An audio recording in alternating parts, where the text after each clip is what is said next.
শেষমেশ nail extension করেই নিলাম।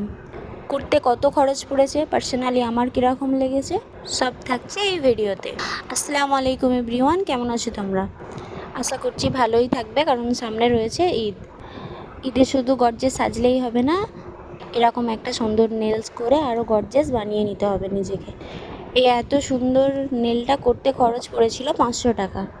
যেই দিদিটা করে দিয়েছিল ওই দিদিটার হাতের কাজ খুবই সুন্দর, পেন ছাড়াই এত সুন্দর এত ভালোভাবে করে দিয়েছিল দিদিটা। তো পার্সোনালি আমার খুবই ভালো লেগেছে। আর নেক্সট বার যতবারই আমি করাবো না কেন, আমি এই দিদিটাকেই বুকিং করতে চাই। ঈদের দিনে কী করলাম, কোথায় বেড়াতে গিয়েছিলাম, ঈদের দিনটা কাটছে কীরকম, সব থাকছে নেক্সট ব্লগে। কথা বলতে বলতে নেল এক্সটেনশন কমপ্লিট হয়ে গিয়েছে। আর আমার ফাইনাল লুকটা কেমন হয়েছে তোমরা কমেন্ট করে জানিও। দেখা হচ্ছে তোমাদের সাথে নেক্সট ব্লগে। Tata, bye bye.